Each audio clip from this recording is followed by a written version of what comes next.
Hello and welcome to Stephen University. Welcome to part 2 of our extra long 2-part discussion of Change Your Mind. If you're here and you've just stumbled across this and you haven't heard the first part yet, if you're on YouTube, there should be a link in the description below, unless I'm an idiot. If you're on iTunes or Google Play or any of those other services, you can go back to the previous episode and you'll find the first part of our discussion there. But otherwise, enjoy the remaining half of our discussion of Change Your Mind, which I can't say cue the music like we normally do because the music's already happened, so I'm just going to say cue the beep.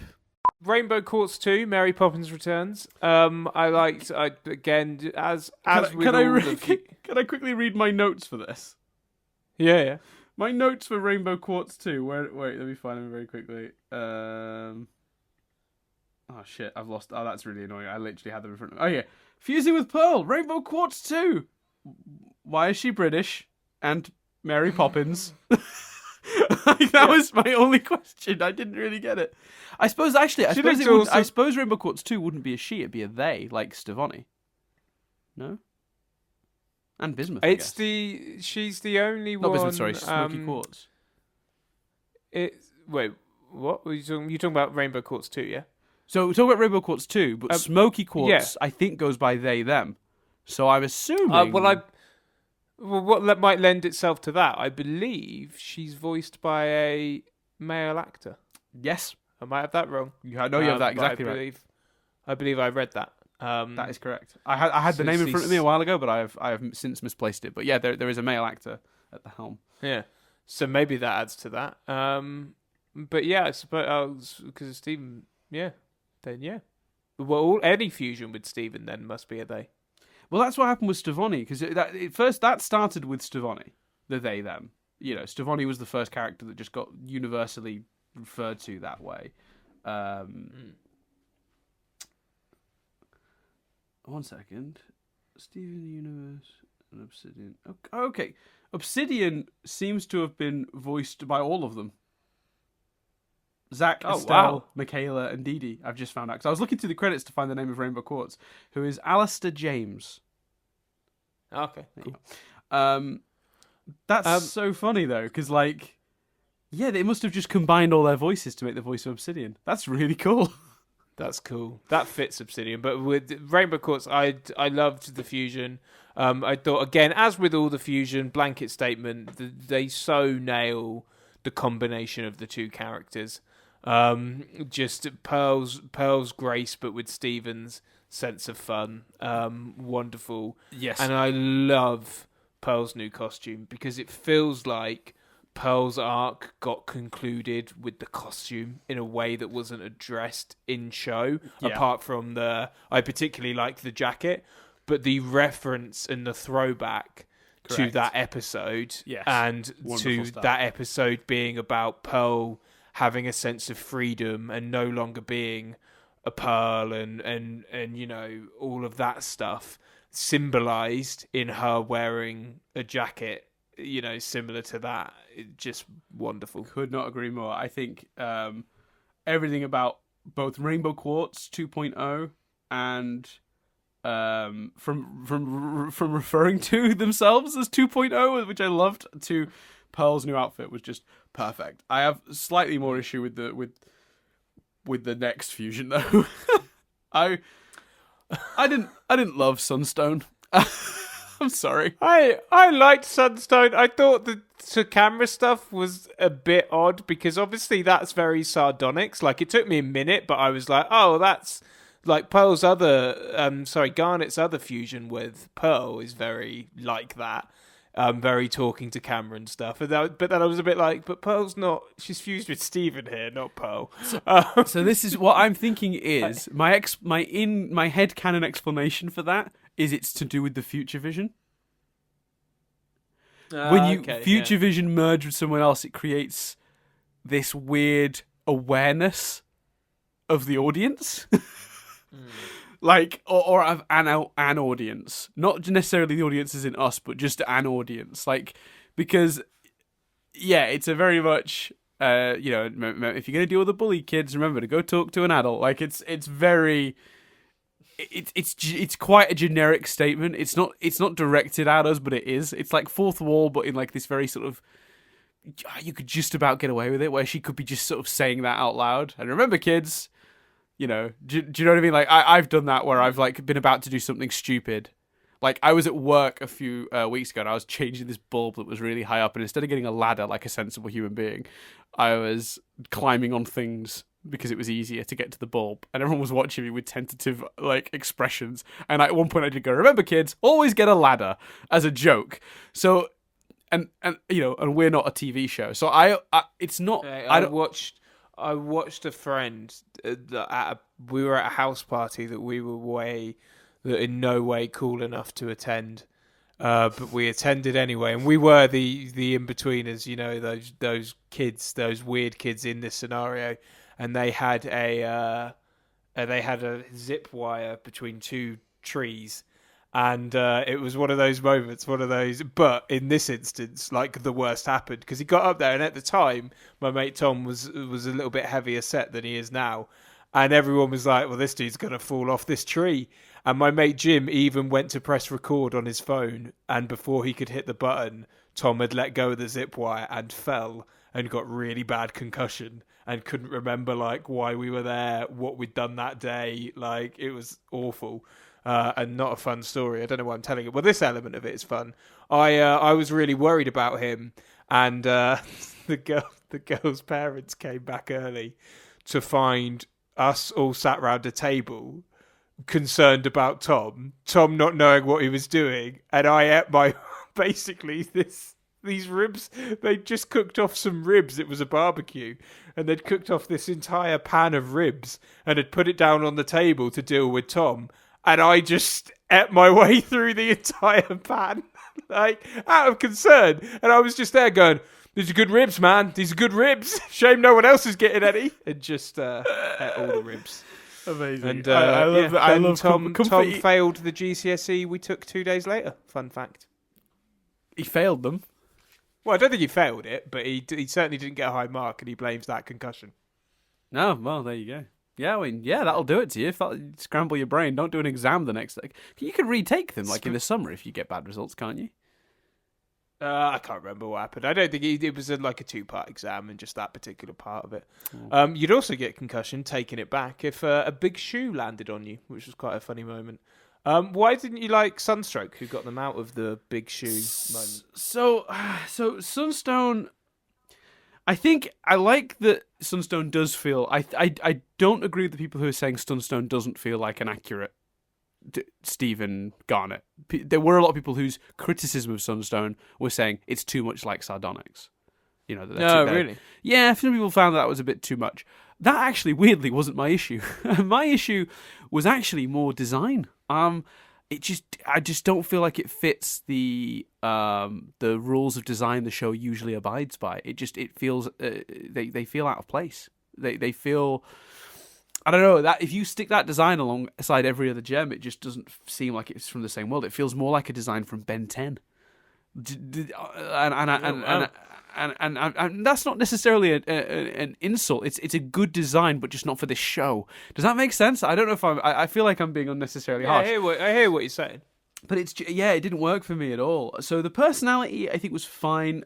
I do agree that, like, I don't know why you would give two of these characters that fourth wall thing, unless it is my headcanon thing of it's to do with the future vision, gives them like an awareness of their existence in a wider world. I don't know if that's exactly it, but yeah, I don't know. But I mean, it's certainly, you know what I think part of it is? Stephen and Garnet have such a sweet relationship. It's fun, but it's really loving. And I really think I wanted to see that represented. So while I do think they did get a personality that feels like it's a combination of those two, it's missing something from their relationship that's really important in my sort of headcanon of their relationship, in my interpretation of their relationship. It's a very, very affectionate relationship, and it's based on them showing affection for each other, and it's that. And we've seen that transition actually. We over the course of the show, Garnet was always a little colder with Stephen at the beginning, and then there's the whole episode Garnet's Universe, which we didn't particularly like, but it does serve as the catalyst for a very big change in the way they interact with each other. I guess in that episode, Garnet does learn that Stephen is just looking for affection and attention from her. She learns that from his story, and ever since then, she's always been very like, Stephen, what? Love you, like, you know, that sort of stuff. Like, it's they've been doing that sort of joke for a while now, and pool hopping.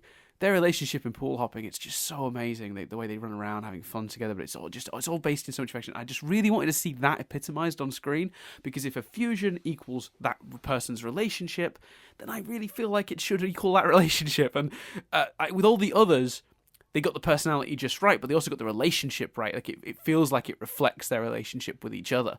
This one, not so much. And so between the design and missing that element, shame. But do you think that's partly because this one, the others were fooling? Well, we've already met Smokey, so Rainbow Quartz specifically was fooling, had a mission to do, landed. Whereas Sunstroke was in battle. Do you keep calling Sunstone Sunstroke? Sorry, Sunstone. I love the idea that sunstroke, that that illness when you've been out in the sun. To be fair, long. There's a lot of fire. Yeah, but it's not a gem though, is it? I don't know the names. Just be impressed that I remembered Rainbow Quartz too. To be fair, I really did think I'd have to remind you of that. Yeah, I know the next one is Obelisk. No, wait, Obelisk. No, not Obelisk. I was talking to someone about the Obelisk earlier today. God damn it, I am the worst. It is. Oh my god, it slipped from my brain completely. Ostentine.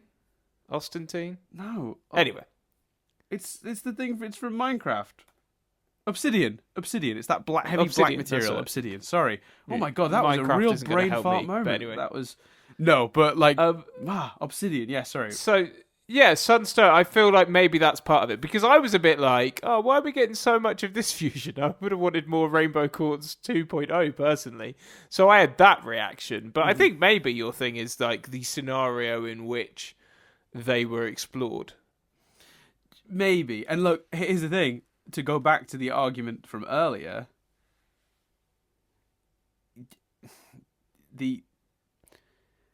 there's room to explore them later. We just introduced them here, so maybe I will get the thing I feel like I'm missing at a later time.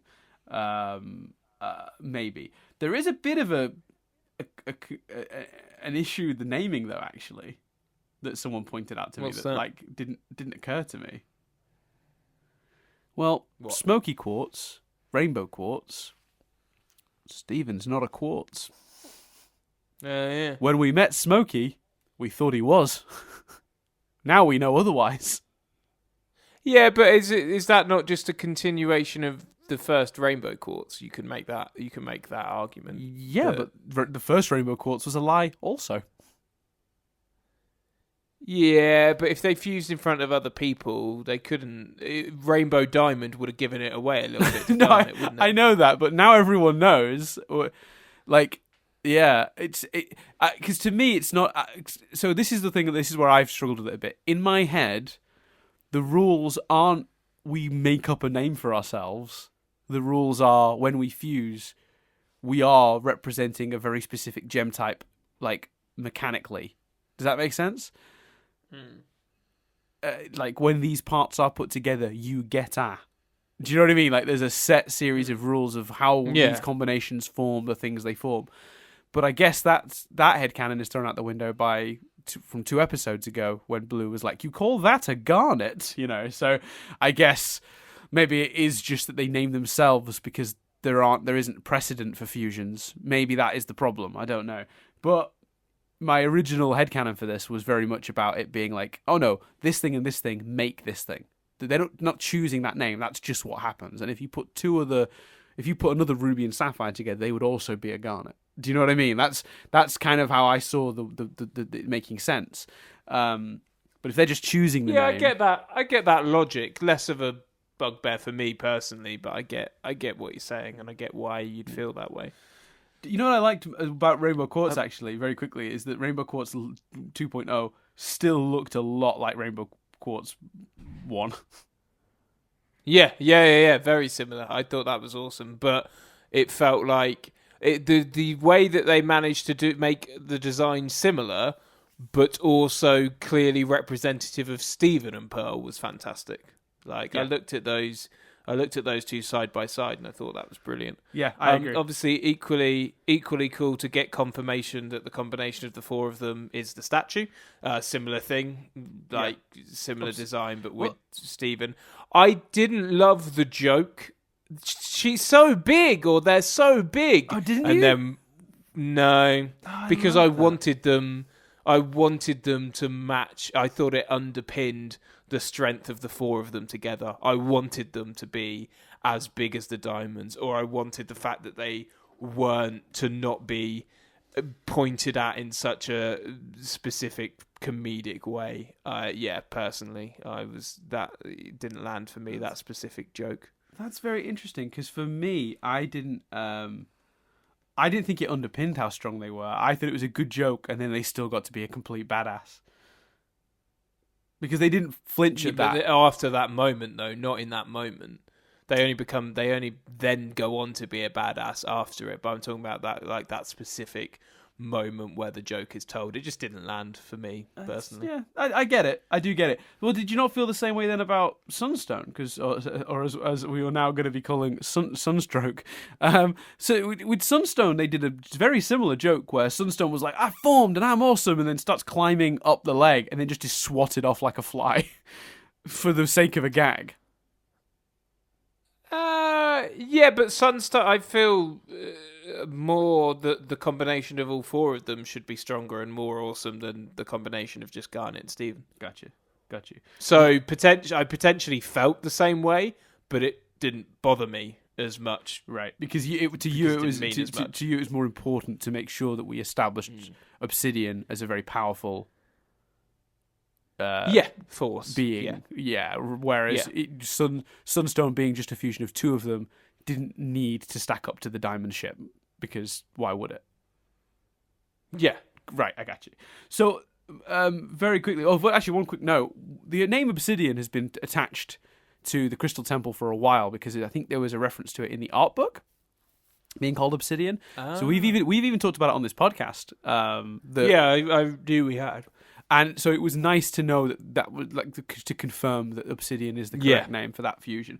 And one thing I want to, and that it's the statue and the sword image you pointed at me to earlier as well. So just before we started, I sent Chris an image, and basically there is clearly a sword part to the statue from Beach City. It's appeared twice in the show. So I think in Ocean Gem, when the sea is drained, you can clearly see in the wide of the temple that a sword has broken off the arm of the statue and is just in the seabed. But it's also actually visible in the background in Bubble Buddies. Stephen passes the hilt and you can see the sword stretching off into the distance. It just looks like general stone background until you know what it is, but it is absolutely a stone sword. Really nice touch. Really cool. It doesn't look exactly like their one, but I guess Stephen's inclusion changes the design somewhat, so that's cool. Actually, I was mostly surprised, and I guess I shouldn't have been because it makes the most sense, that it doesn't look as different from its original form, if we're assuming the statue is bang on, than the Rainbow Quartz. But I guess that's because... Yeah, I was surprised by that when I saw the side-by-side. I was like, oh, yeah, fair enough. But then I thought about it and went, well, that makes sense because only 1/4 of that concoction has changed. Whereas Rainbow Quartz to Rainbow Quartz 2.0, a half of the concoction has changed. So you expect more differences. Yeah, that makes sense. Well, actually, not a quarter, a fifth, technically.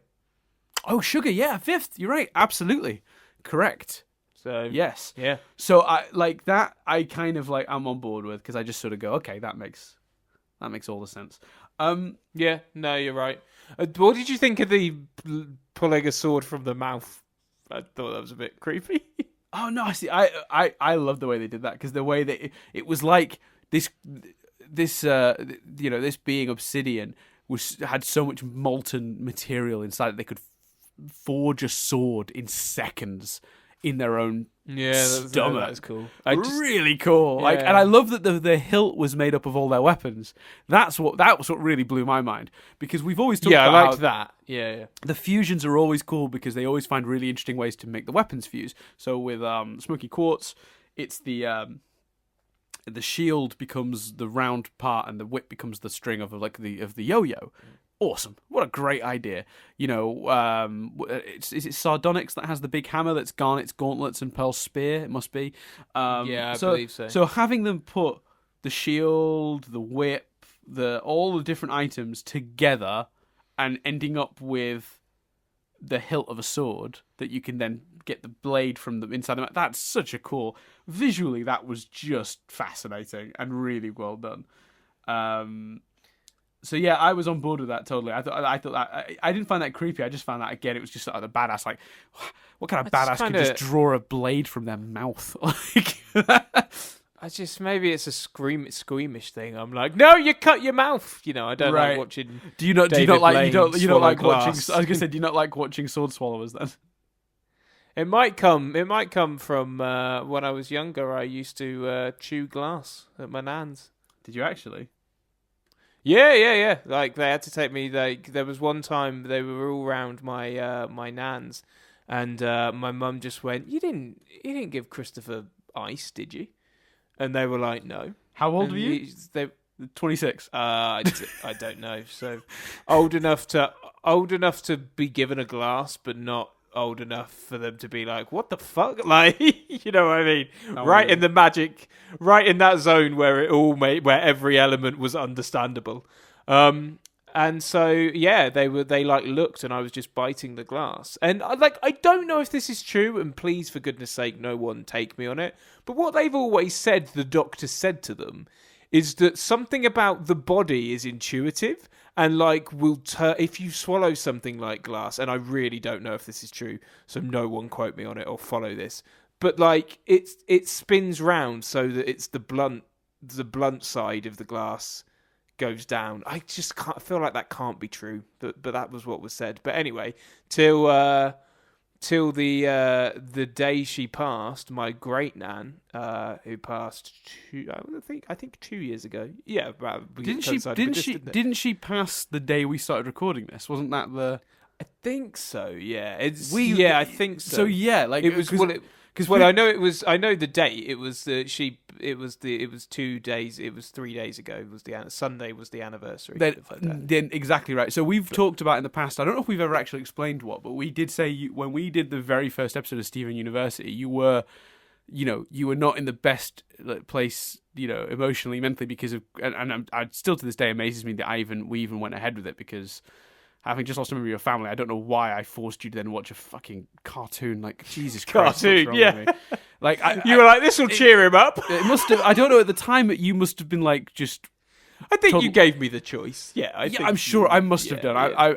I find it very. I would find it very out of character for me to force you knowing that. But although I don't think you talk about in that episode. Oh, I'm not having. There's some stuff going on that maybe I'm just being less tolerant than I normally would be. We definitely. I don't know. We definitely did something around that, but we hadn't. Oh no, did we get the keys? No. Or did we move in when she died? We were moving as well, so I can't imagine we'd started it definitely while we were still living at Mum and Dad's. January. I don't know. Anyway. 2017 was when we started recording this show. It didn't go up. No, but I don't know whether I can never remember. I think we got there was a week between getting the keys and moving, and I can't remember. I think we moved when she died. Right. Yeah, I think that's right. Yeah, because But anyway, but for anyone listening thinking like when Dan says I'm a monster, he would have given me the choice. But anyway, point being, so she only died 2 years ago. I'm 30, as has possibly been discussed on here. So up until the age of 28, when she passed, she still gave me a plastic cup. Amazing. That's great. So my great dad never forgot it and always gave me plastic and just didn't ever trust me to eat glass, to drink hilarious. glass, Before we move on, we've skipped what we've talked. We talked about the fusion, then the redesign, the fusion, then the redesign. and then a fusion, and we missed the redesign. Garnet got redesigned too. Garnet's redesign. I don't love the glasses. Sorry. I don't mind the glasses. I think it's a bit of a bold choice in a way to do 2 visors, because obviously Peridot's got a star visor. Which I also don't like. So, it's the only part of Peridot's redesign I don't like either. Maybe I just don't like the visors. I don't have too strong an opinion on the visor. I think It's star shaped. I get it. Like I understand why it's got the new extra point that it didn't have before. No, I don't think anyone's claiming you don't. But yeah, I didn't find it particularly egregious. But equally, I didn't get too much time with it, I guess. I think I will say is that it does work well with her new top, because basically Garnet on her top now has these downward points. So her glasses make the up point and the side points, and her sort of, I guess what you on a person would be a shirt, but on a gem, I guess just is her body. On her torso, she's got these like downward points in her design now. So between the two, they complete a full star, which I like very much. But just the glasses on their own feel off. But I will say actually though, if I'm choosing, Peridot's glasses, visor, whatever you want to call them, goggles bother me way more than Garnet's. So maybe I. Oh no, I definitely forgive Peridot's, because it's just her excitement at being a crystal gem. Just try and put points everywhere for stars. Yeah. I didn't realise until I rewatched it that Pearl had a star on the back of her jacket. By the way, I'm an idiot. It took me and it's a proper Steven star, like a yellow. Yeah. And I thought that was really powerful, because her previous any star that had been on Pearl's design previously had not been the traditional yellow Steven star with the round points. It had been a proper star shape. But I've noticed that now, as Steven has now truly become the leader, I guess, both Peridot and Pearl now have an element of Steven's rounded star design, yellow, built into their outfit. I don't know if I didn't interpret it as about him being the leader. I interpreted it about how far Pearl and Steven's relationship has come, and how much she's not still hanging on to Rose, and is now her own person who has a great friendship with Steven that stands on its own. I guess that interpretation works too. I can't get past that Steven has kind of replaced Rose, just practically in the whole group, not just their dynamic. That the crystal gems have now got a new person to rally behind, and his symbol is a star with the rounded edges. So it just feels like a sign of respect, like a sign of saying, I am now supporting you. I am behind you, not Rose. Like that dedication I showed Rose, I have that for you. Like that's how I interpreted it. But your interpretation is equally poignant and actually maybe a little more powerful from a character perspective. But again, I'm so sick of using these words this episode. For some reason that keeps going up, but like headcanon wise, the other way feels more like the actual answer. Does that make sense to me? Yeah, that makes sense. Yeah. Right, so they go. They form, did we do Connie's sword? Because Connie gets her sword straight after Obsidian. Oh yeah, Bismuth. Yeah, Bismuth gives. I thought that was awesome. Expected, awesome, brilliant in the poster. But yeah, agreed. I don't have too much to say on that, but I thought that was a really nice moment as well. Yeah, I thought they used Bismuth, Peridot, and Lapis, and to some extent Connie's put in with them sometimes, but Connie has a very much her own thing as well, which we'll talk about more in the next bit. But I thought they used those three beautifully. They made them feel vital, but they didn't overshadow. Like, the little touches, like, there was one part of me, like, when he was talking, when Steven goes, we need to fuse, all four of us, I kind of in my head went, well, like, of course, for the fan stuff, but, there's three other gems there as well. And then I thought, well, actually, no, because those three other gems haven't ever fused before. They don't know, like, not only do they not have the shared history of our crystal gems, but equally, it's not respectful to fusion and what it means if Steven just assumes that those three will want to fuse in as well. Yeah, and exactly right. If fusions represent relationships, and it's like, and also like just predictability and volatility, you don't know what you're going to get. Exactly. And obviously the last time Lapis fused, it was appalling. So you could never ask Lapis to do it again. And Peridot has equally been tentative about fusing, actually. Well, actually, you know what? That is you have just. I was on the brink of saying it is a shame we didn't get to see all of them, but you have hit the nail on the head. I feel so much better about that now that we didn't get to see that. Peridot has always been a bit tentative for fusing. Garnet offered her the chance, or she asked Garnet, and then couldn't go through with it. And Lapis certainly wouldn't want to be part of a fusion again because of her history with it. And Bismuth, they don't know as well. Obviously, don't know. Yeah, we don't know her history, but I suppose. Well, no, I think Steven the other doesn't two know do. as well. Pearl and Garnet does. Amethyst and Steven don't. But again, that's how you can't do that without that. But I totally agree with your point. They were used really well. I loved Peridot flying up with Connie in tow, holding the sword, like putting big dents in the ship. They felt useful without overshadowing Obsidian's awesomeness. And they managed to find just really subtle, clever ways to make it the four of them when it needed to be, and beautifully done. So that whole fight in general was awesome, and then we end up with them in with White. That's when they go into the eyes, isn't it? Yeah, there's a whole sequence where White is smashing her head into a building or a rock or something to try and shake them off, but they all get in. And then we get one of my favourite moments from the entire episode, which is they all land in sequence in the exact order and positions from when they land in Serious Steven. But in Serious Steven, it was a big epic shot, and the joke is Steven falls flat on his face at the front. This time, Steven lands perfectly balanced at the front, leader of the gems, looking all fucking like he wants to kill a dude, like all piss and vinegar, as they used to say in England. Like, that's an old phrase. All anger and not anger, even like all like determination. That's the word I'm looking for. Really, really cool. Yeah. Great expression on his face of just I'm here and we're fixing this. And then the camera backs out and it's White, but with blue and yellow in front of her, all in the T pose, as people call it, the arms out. These dead-eyed expressions on blue and yellow, terrifying stuff. It's very haunting. It's brilliant, and it's the tension and drama of that scene just builds and builds, from her not listening to Steven just being so gentle and being like, I'm Steven Universe, and her just like, nope. The horror of her taking over the 3 crystal gems as well, and you just kind of like, where it's going the minute like Amethyst goes, and Amethyst kind of makes that like, what more are you gonna do?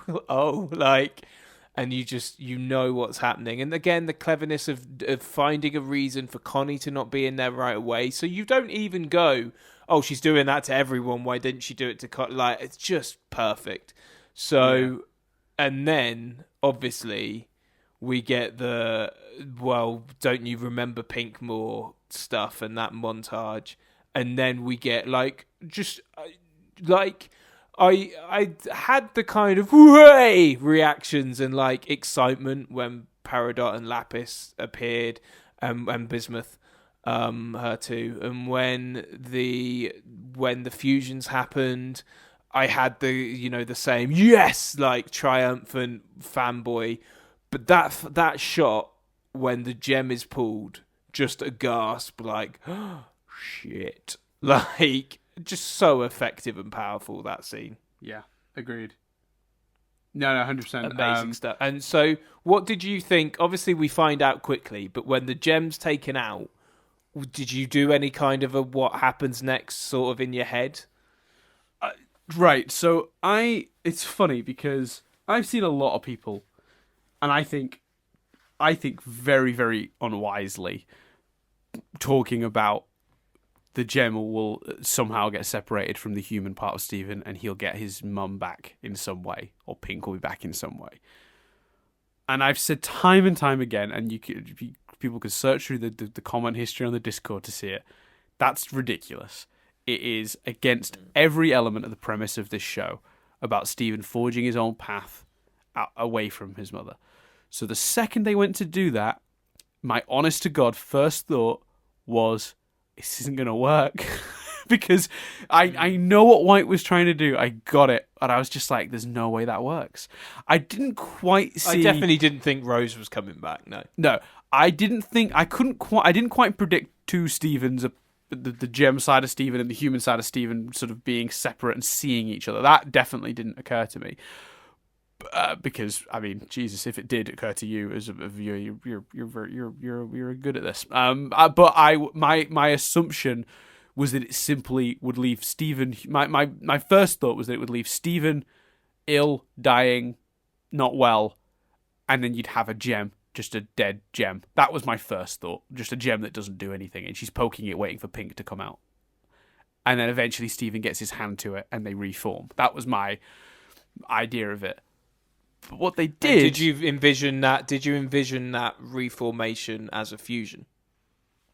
No, I not. Well, maybe a little. I didn't have that much time, because then it all sort of plays out quite quickly, doesn't it? That's the thing with this episode. I think somebody on the Discord, I think Cram said this on the Discord. There you go, Cram. Your weekly shout out is complete. It's become a tradition now just to reference Cram, to the point where people go in the Discord now and go, "Oh, it's the famous Cram," which I think is really funny. So I'm just going to keep that tradition up now forever.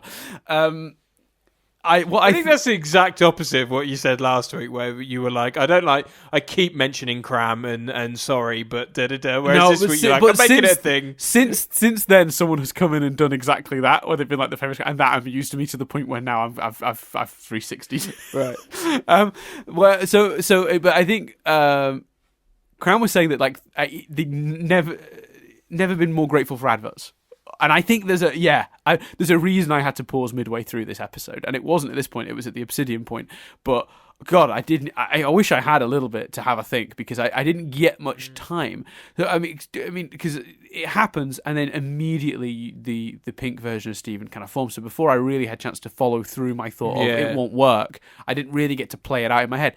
If I had gotten to play it out in my head, I might have come to something more similar to what they did, because the problem with the version I created in that instant between the horrific moment of the gem being removed, which is such a gut-wrenching moment, like I felt like, I think everything clenched in that moment. Like, it just felt... You felt pain. You felt...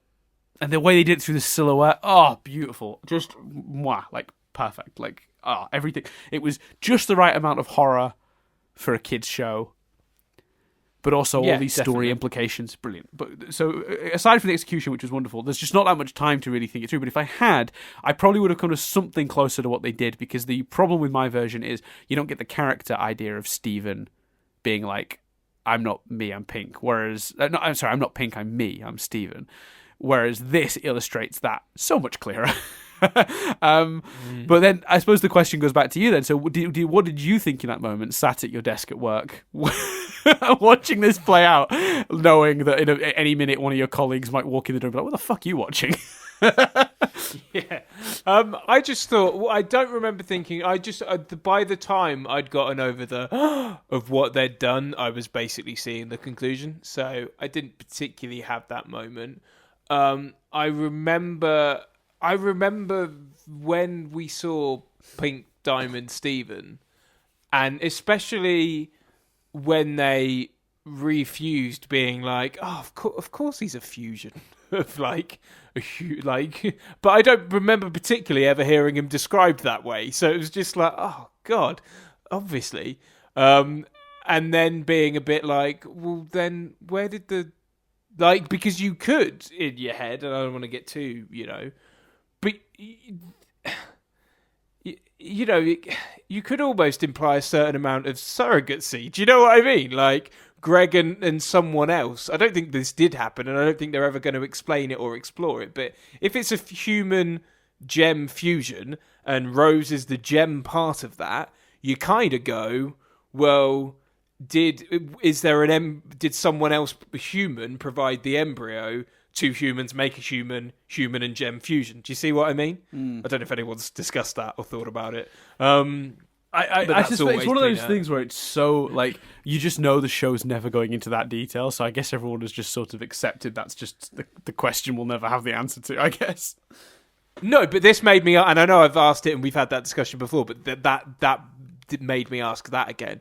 my big takeaway. But is that how you see Steven then, as like a fusion? Like his whole identity is like, you think he is literally a fusion? Like, No, because I think the gem part of Steven, the reason it's pink diamond Steven looks like Steven is because the diamond has grown with Steven. And if in 20 years' time the same thing happened, Pink Diamond Steven would look as Steven looked then, because they grow together. So I don't think it's at all as clean cut as that. Yeah, okay, good. Because if it was a fusion, separating them would leave you with Steven and Pink Diamond, or Rose Quartz, depending on which form she took, I suppose. Yeah, but I think but you can't deny that you have a human, you have a gem/diamond. Oh, there's a fusion they element hug, to they it. laugh. There's the fusion light, and then Steven's there. So I don't think. I'm not saying fusion is completely wrong, but I don't think it's pure fusion. I think it's more complicated than that. I don't think it is at all. Yeah. No. But just wanted to clarify. My big sort of overpowering thing from the scene, though, was the use of Connie.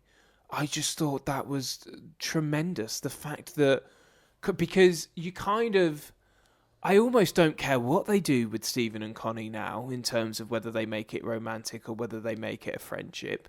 For them to go, this is how important she is, and for them to make her so integral and important, as much as the gems are there, as much as it's about the gems, Connie picks him up and takes him to Pink Diamond Steven. Like, just beautifully done.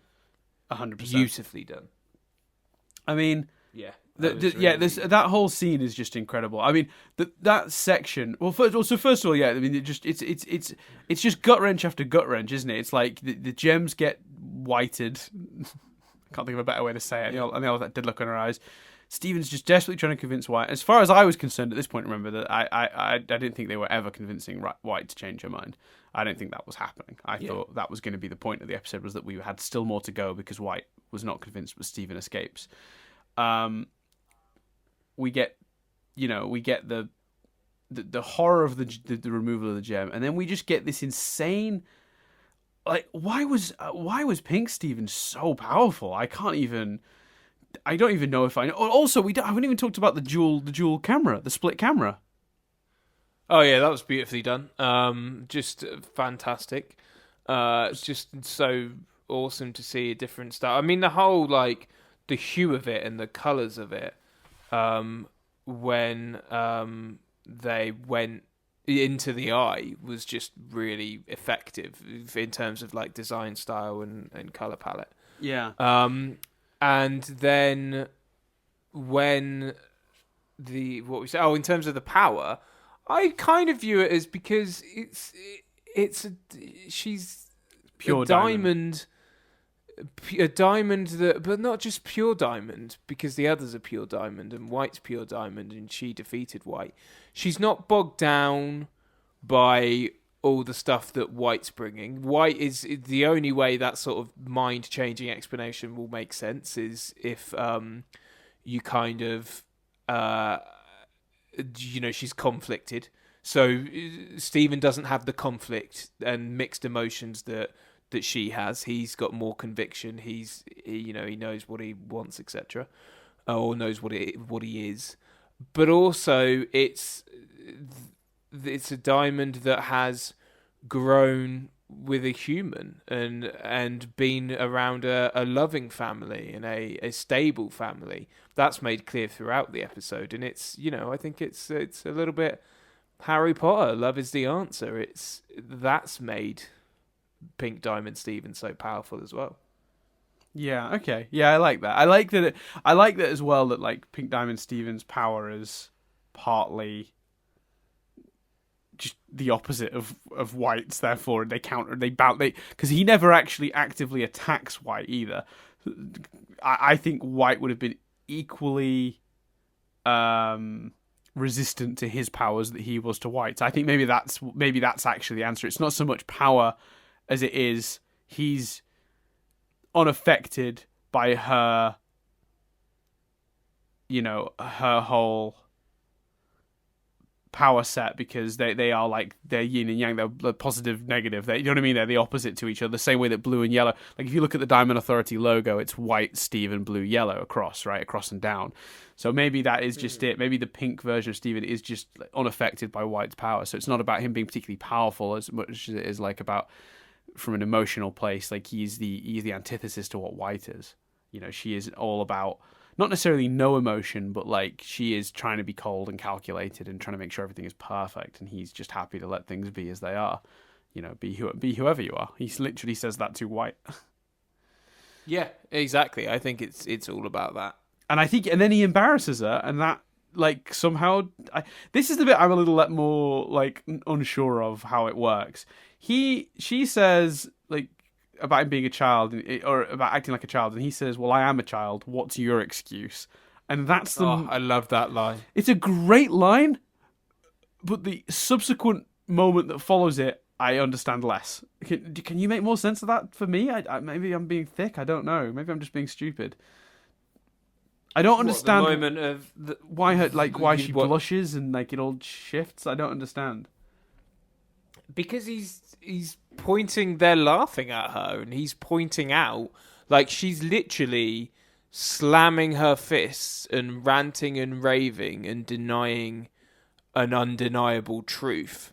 Mm-hmm. Calls him a child, and he's like, "But I am a child. What's your excuse?" And it's that moment where someone goes, "You're being a dick," and you realise the anger subscribes, and you realise, shit, I'm a dick, and like I'm being a dick, and you feel embarrassed. Oh, and you feel... I've just got it. So that's. Yeah, you're right. You're absolutely right. The embarrassment she felt in that moment when she observed herself throwing a tantrum and realised she was wrong about Steven, she realised she herself was not perfect. Yeah. She always saw herself as perfect and was enforcing her version of perfect on everyone. And through Steven pointing out a flaw in herself, you're acting like a petulant child, she didn't just have to come to terms with being wrong about Steven and Pink. She had to come to terms with herself not being perfect, therefore breaking her entire worldview. Yeah, which maybe on some, because I didn't necessarily in my head put it together like that, but it is funny that I kind of had a strong interpretation of that moment that you didn't, and we started this podcast with you going, I just don't get the White thing at all, and me going, yeah, I understand, I feel the same way, not quite as much, didn't bother me as much. And isn't it weird that maybe we've cracked the reason it didn't bother me that much, because on some level I had an explanation of that scene and had therefore an explanation of the bigger picture that you've just got. Yeah, I mean, it still doesn't undo my criticism that they've gotten to this too fast, that these 6 episodes should have been a season. But no. I get it a lot. In that moment when you were talking, like you sort of took me down the right path for me to put it together. It's about her realizing. I mean, I love that I gave an explanation, but you're still crediting yourself for. I'm joking. No, I put together a version that like that adds a little to it. I think. I think that's fair. I added no, it is fair. I wasn't linking it. I wasn't linking it to the bigger picture. I was just giving the explanation for why she goes embarrassed and pink. Yeah. Okay. Yeah, but that makes sense now with her turn as well. Like I put that together with her changing her mind as well. I sort of carried on from what you done. But that it does make me feel a lot better about all that now. I don't know why I didn't get that the first several times I saw it. Just something about it just didn't quite click for me. I don't know. Maybe it's because whenever anyone tells you that you're being a dick, you don't believe them. Well, I mean, obviously, I'm never a dick, Chris. Yeah, maybe it's your arrogance. Do you remember that time? Remember that time I told you you were wrong and you changed your mind about something. What? That's been. I have to do that. What was that? It was an episode of Doctor Who we disagreed on, and I was just like, I think in time you'll come round, basically dismissing your entire opinion like a dick. Kablam on Who review. Yeah. Yeah. Yeah.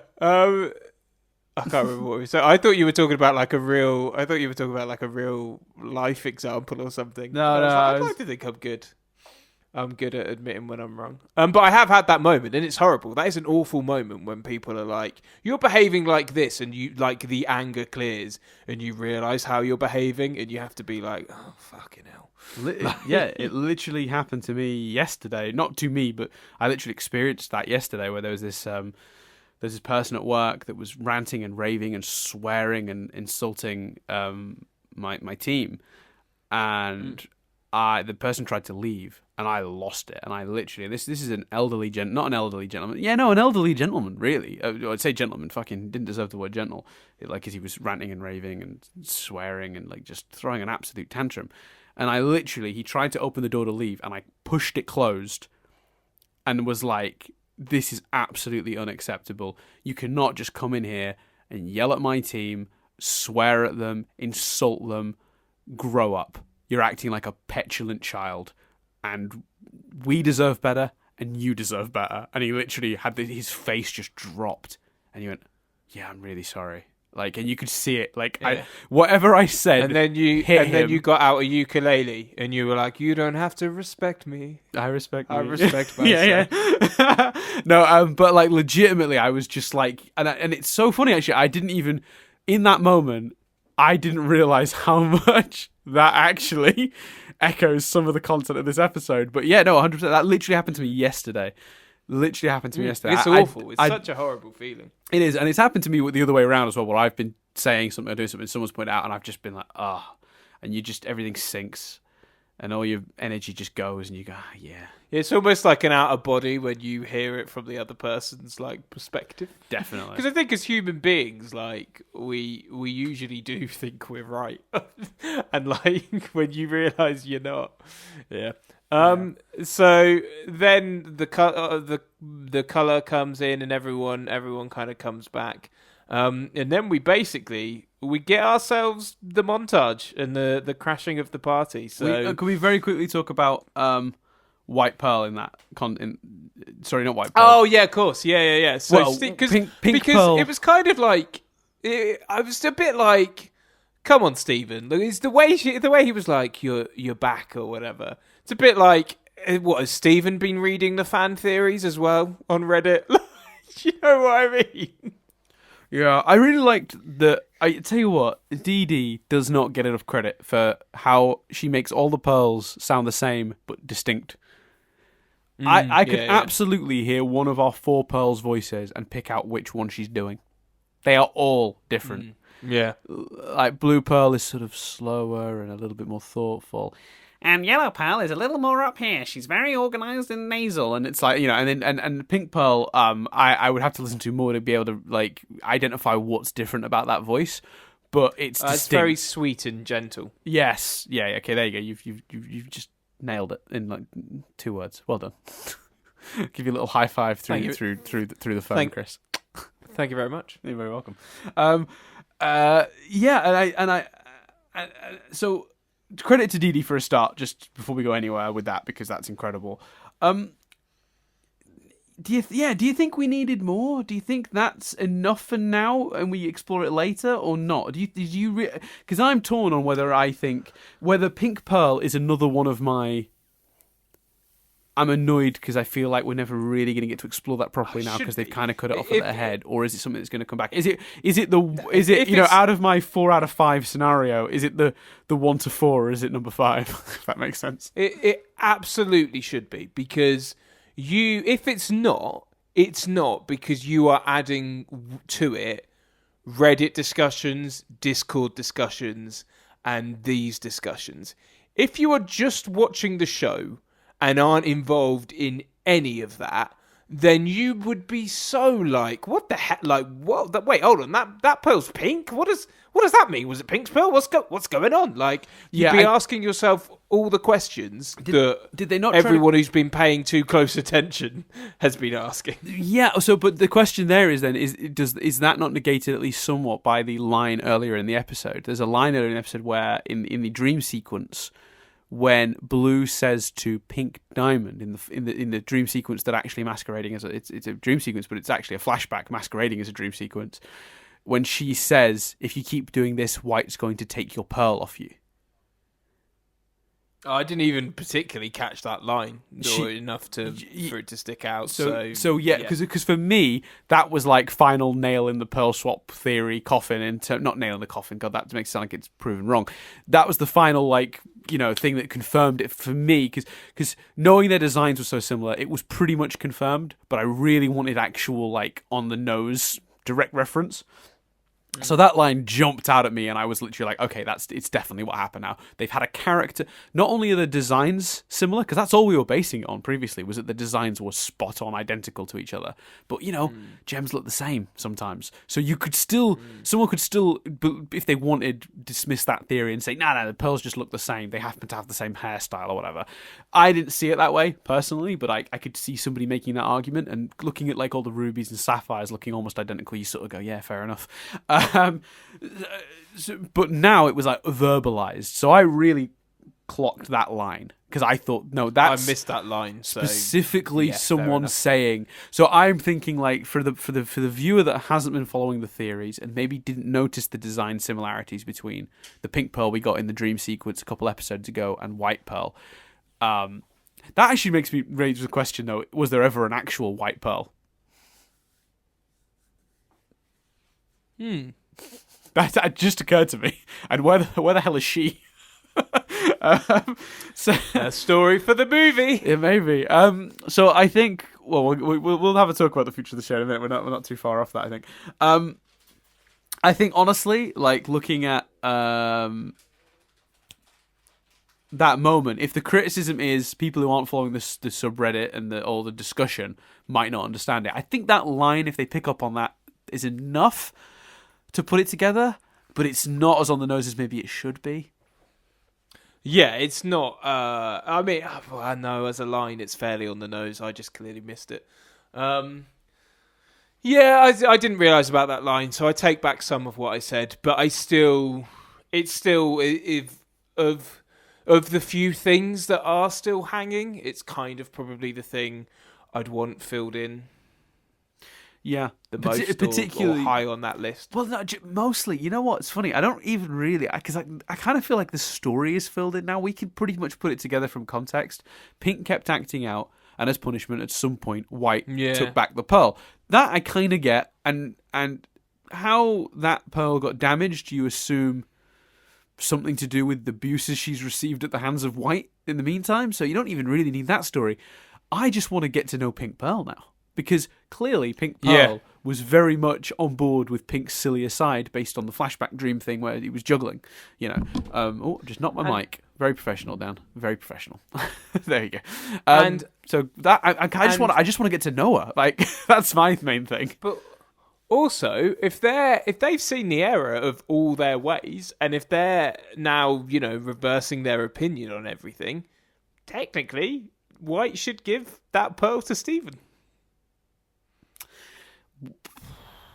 Yes and no, because if Stephen's saying let everyone be themselves, shouldn't they be freeing? Who's best place to look after her though? That's a bit cruel, isn't it?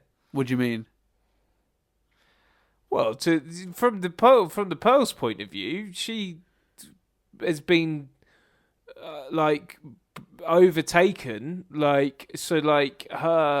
She's probably, presumably, maybe, I don't know, got memories of what she did as White's Pearl, but she fundamentally looked after Pink, maybe loved Pink, and then got kind of paused in time and has now been unpaused. Do you see what I mean?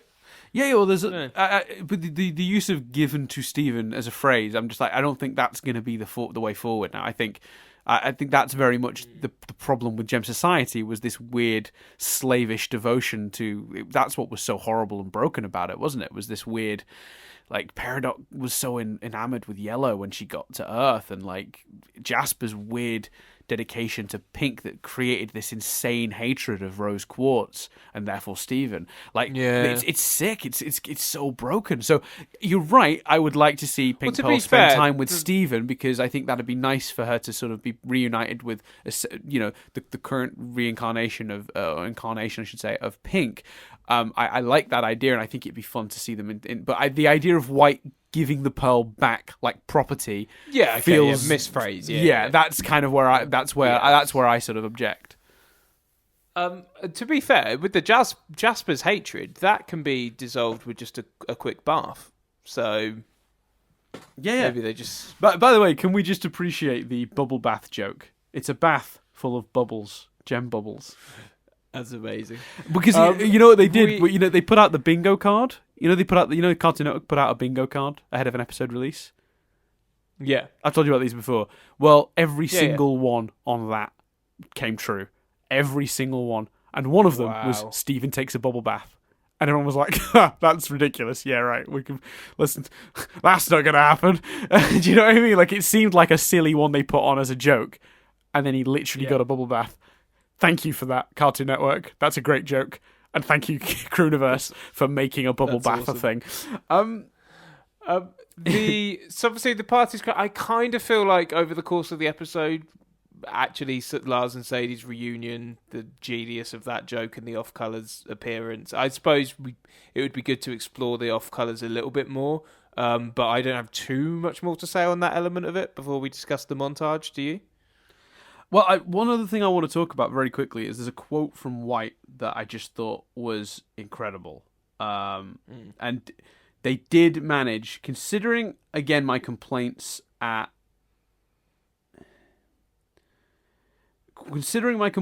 how little we got to know White before they changed her.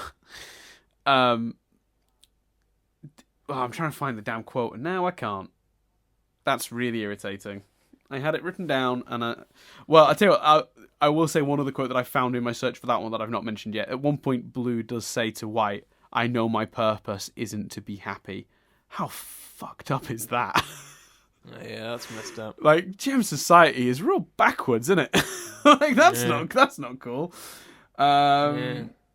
So I am very quickly finding this quote. It's nearby. I know it is. This is driving me up the wall.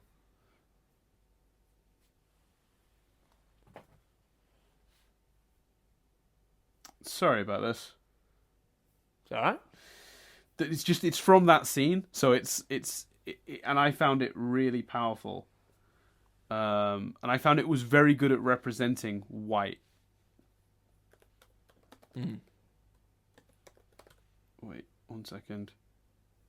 Here you go. Oh, no. Damn it. This is great podcasting, isn't it? So I feel like I should be filling, but I don't want to move us on. If you've got any other quotes from the episode, anything particular you want to reference? Don't put the pressure on me to find a quote. You're the one who promised a quote. I just thought if you had one, not so much. No, I got all of what I've got left is thoughts on the montage. Yeah, that's what I mean. But I don't want to move us on. Bear with me. I can't believe I've done this. It's not even in the transcript because the transcript only goes up to Sunstone. Right. Damn.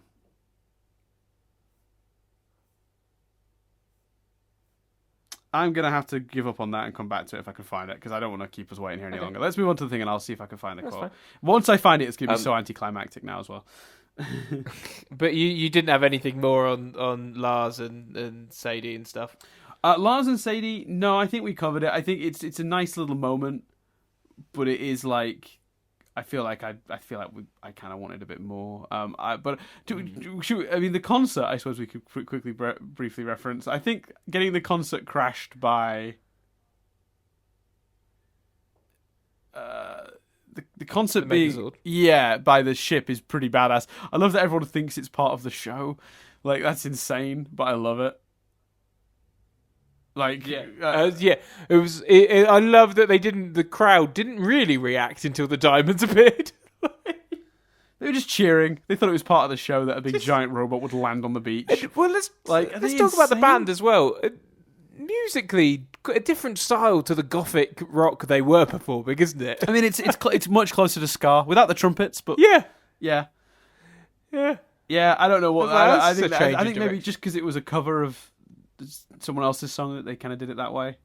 That was my sort of... Oh, yeah, but let me goth my way into your heart. Like, you could have done that with any genre. Like, yeah, you're right. Like, yeah, I mean, you've got me there. Yeah. Why are they suddenly a ska band? But there we go. Yeah, I love the crowd's reaction. I love that we saw the crowd. Like, the list of people in this episode. Like, to think that technically Onion's dad is in this episode is madness. If you'd have said to me 2 weeks ago, "Oh yeah, you'll see Onion's dad," I'd have been like, "Will we?" Why? Yeah, Yellowtail. But he was. It was weird. He was stood with Kiki.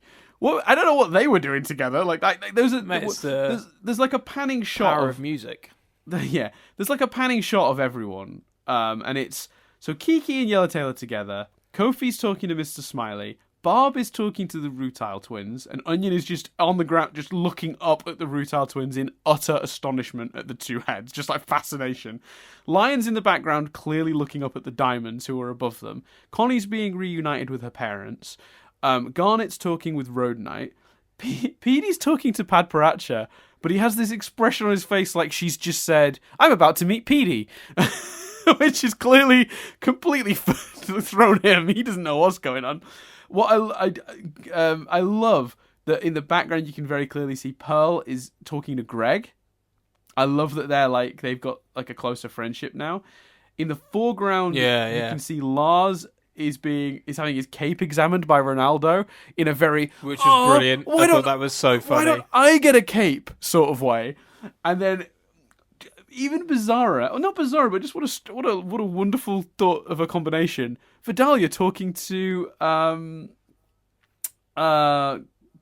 god, I've forgotten the gem's name. The big caterpillar gem. I didn't clock that one. That's brilliant. I can't remember her name either. But I am terrible. It's funny because I remember them in normal conversation. Whenever we do this podcast, like certain names just fall out of my head. Fluorite, is it? Fluorite. Well done. Yeah. Good work. Yeah. Good Thank work. you very much. Good memory. Yeah, I love that because she's clearly like quite a free flowing like townie. Like so, like I like the idea that Fluorite's always trying to seduce her. That's very funny. Yeah. That's great. I like that too. Right. So then the big one. So I got a question for you, Dan. If you've not found that quote. No, not yet. Still searching. The bubble bath. Yes. How's that work then? Well, I'm going to assume it works in the same way that we figured out. It's a fan theory at the moment, but we've kind of assumed that the juices of the diamonds, it's a horrible way to say it, but we had blue. They established blue sitting in a bath and then draining that liquid away, presumably to help make new gems. Yellow had a sauna version of it. I guess using the bath was a bit too painful for her. But any way of getting the sort of like essence of a gem mixed into the concoction, you can use it to make new gems. So theoretically, rather than just touching them, you just get everyone in the bath and you let the juices do their work. It sounds horrible, but you know what I mean. Makes sense, yeah. That's my only that's my main overriding thought with it, because otherwise, otherwise I don't know. You're right. Oh, I found the quote. We'll come back to that in a second. I've got it. Thank fuck. It's not going to be worth the wait, but anyway. I can't think of any other way that makes sense, because I had the same initial reaction, and then I went back to that they'd made a real point of establishing the liquids thing yeah, that's which very episode true. was it? Familiar? It was Familiar. They did that, and so I just sort of put those together and assumed that's what it was. Could be something different. That makes sense. But that's the most sensible explanation. Do you want to hear the quote quickly?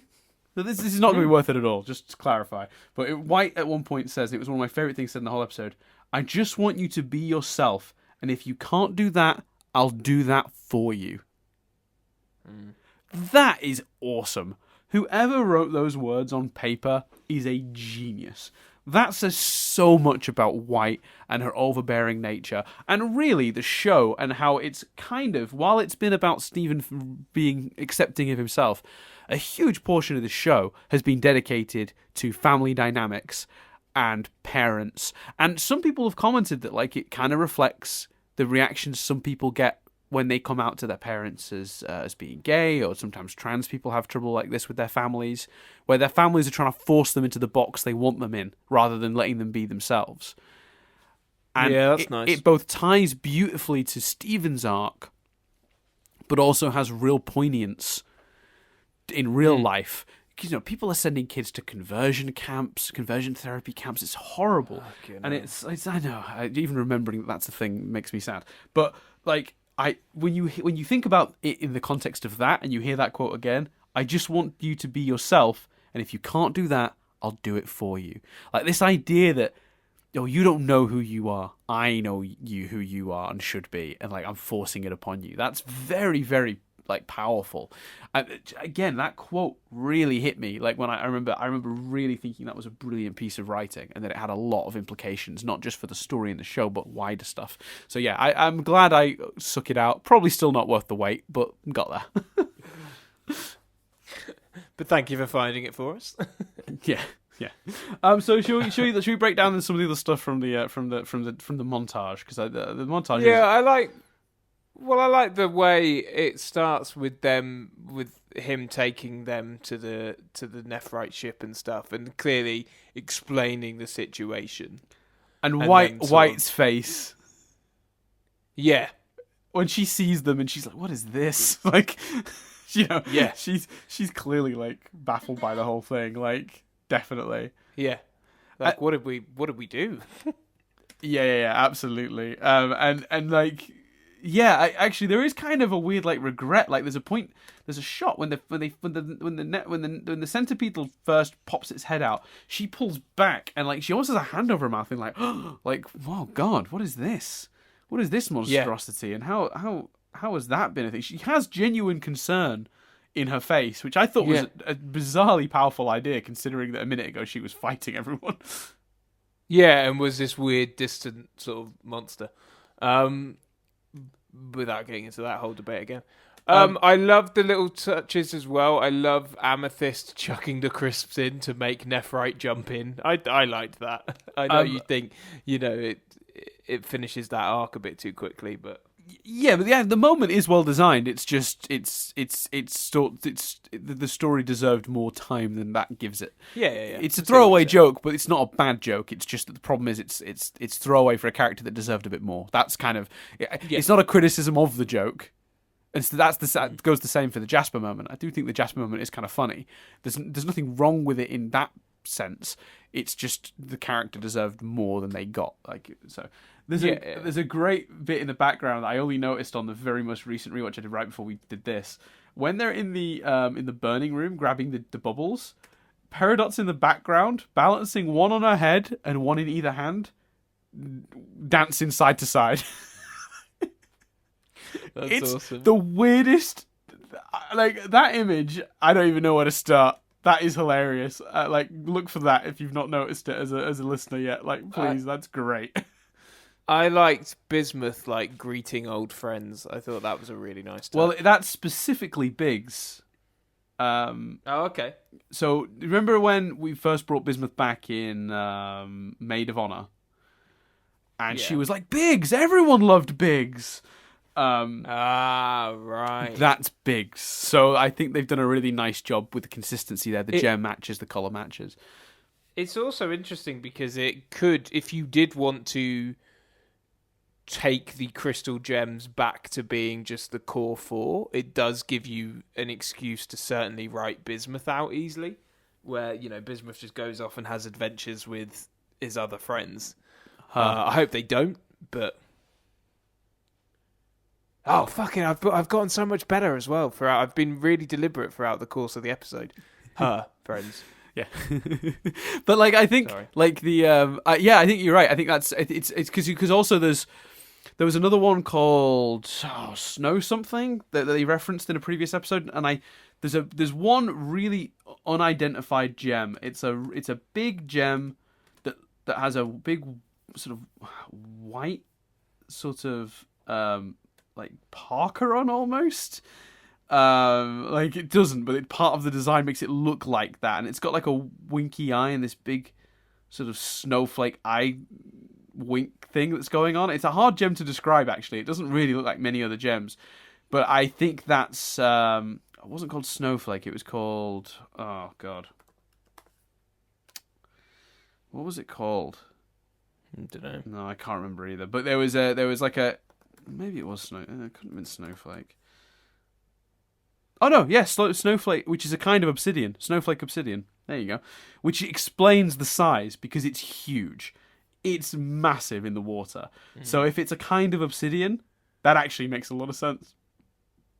Who were the two like bird-like gems that landed on the other gem's head? Let me have a look. Pearl, the ones into the pool. Oh, no, those are the beetles. So there's the heaven beetle and the earth beetle. So they've both shown up in separate episodes. In the really early days of the show, two of their missions, they ended up rescuing them. One of them was rescued in Giant Woman. Right. Okay. The mission is to rescue the earth beetle, and then she puts the earth beetle and the heaven beetle together in a little cage. And it turns out they're also corrupted gems, because they put them in the water and they turn out to be very pebble-sized sort of gems, which I think is really neat. But they've been seen before. Okay. We also get... So if you want me to do a quick rundown of the ones that we've seen before, we get the big ball, pink and green ball gem from Beach Party, to see that uncorrupted. The big crab monster from Rising Tides, Crashing Skies is in the background. The big worm monster from Bubble Buddies that chases Stephen and Connie in the bubble.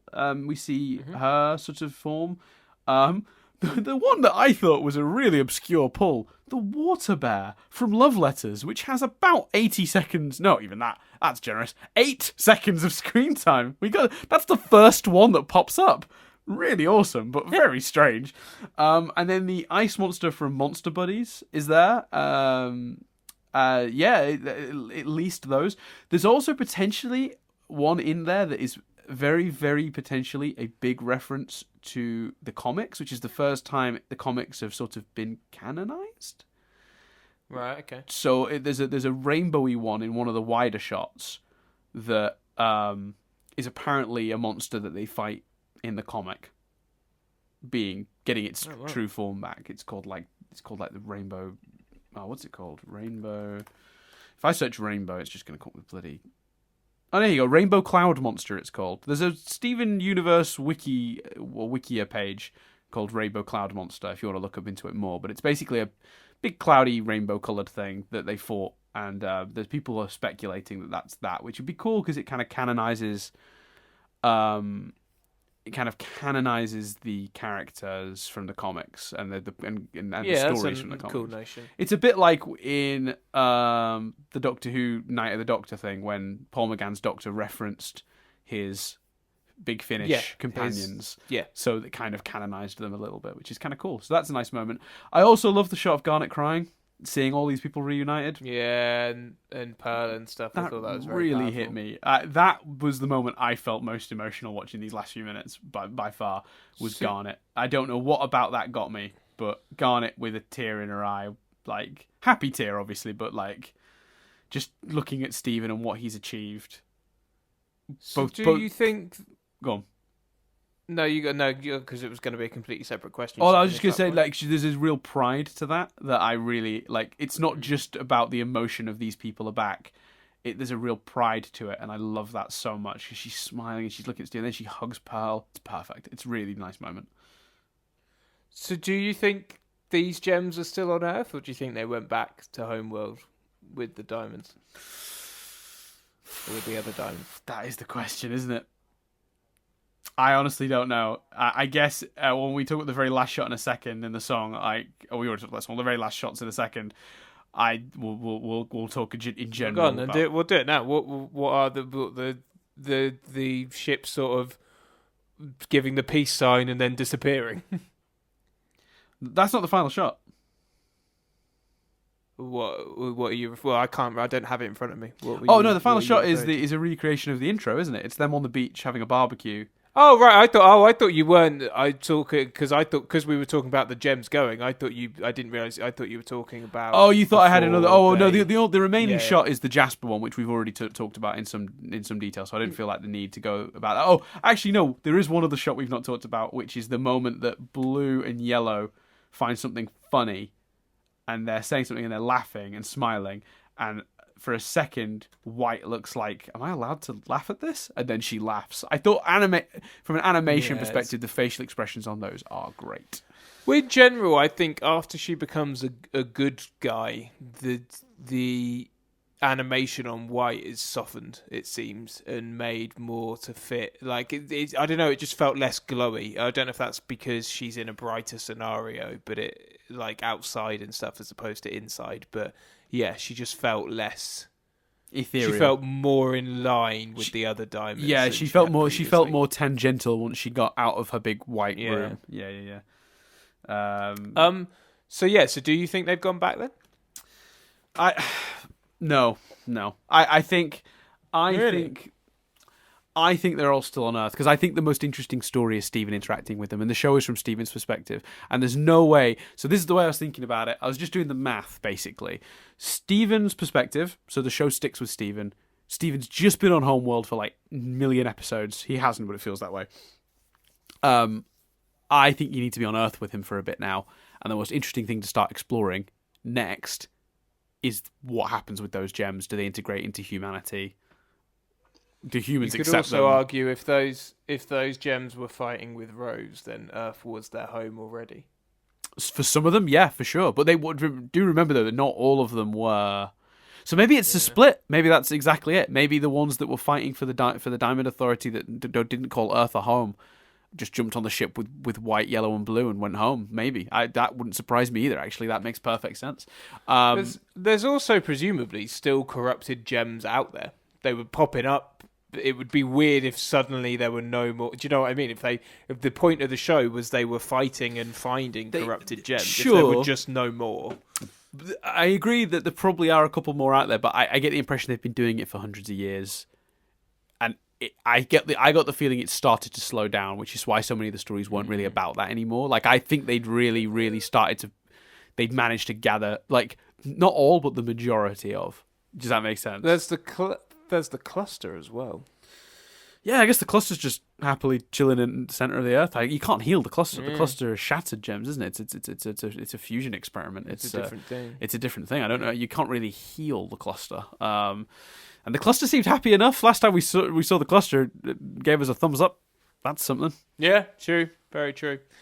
Okay, so the beach thing, lovely image. Lovely visual, and again, the power of that Change Your Mind song we talked about earlier. Yeah, loved it. And I just love how it echoes the intro of the show. You know, it's them on the beach having the barbecue, and I love the pink legs sat on the rock, the mountain, like the Crystal Temple is built into, with its legs crossed. I thought that was a great visual. Just that's just there now. I tried to look to see if the Crystal Temple looked too different, but it's still half covered up. Which means that I guess Bismuth wasn't finished. We know she wasn't finished rebuilding it because that was actually that was very much clarified, wasn't it, in the last episode? So I loved that even though the close up and the final moment became the four of them, it did start with a wide that included Lapis, Bismuth, Peridot, correct, Greg and Connie, I believe. Yes, and Pumpkin and Cat Stevens. Yeah, I loved that.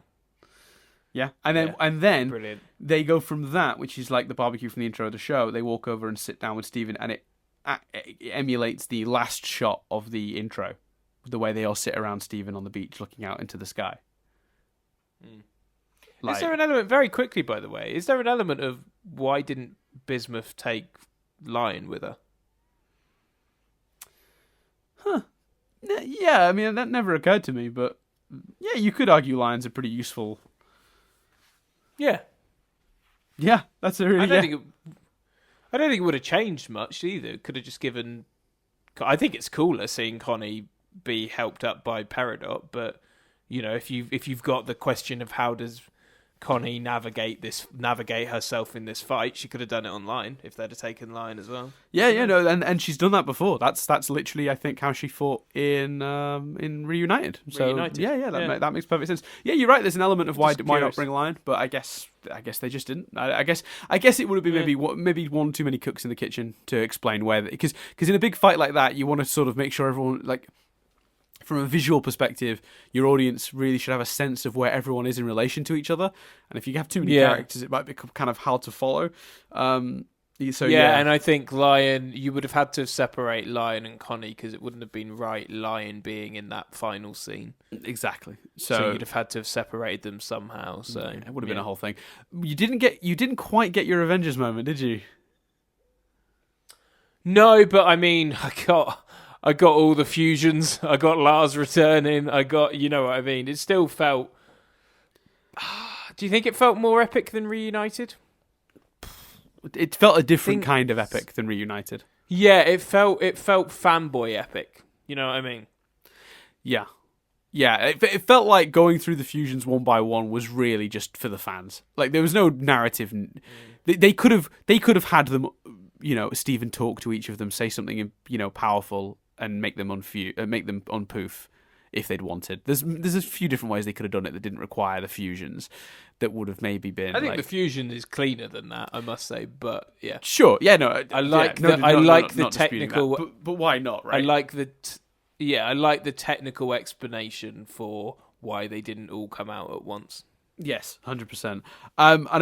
The closest thing we got to an Avengers lineup is the shot when they all land on the ground and Steven's got Garnet and Garnet's gems, Ruby and Sapphire, in his hands, and everyone is stood behind him, and they framed this great shot. And it's everyone except for Garnet, because Garnet hasn't reformed yet. That's the closest we got to an Avengers shot. Someone posted that on Reddit, I think, and it's such a great shot.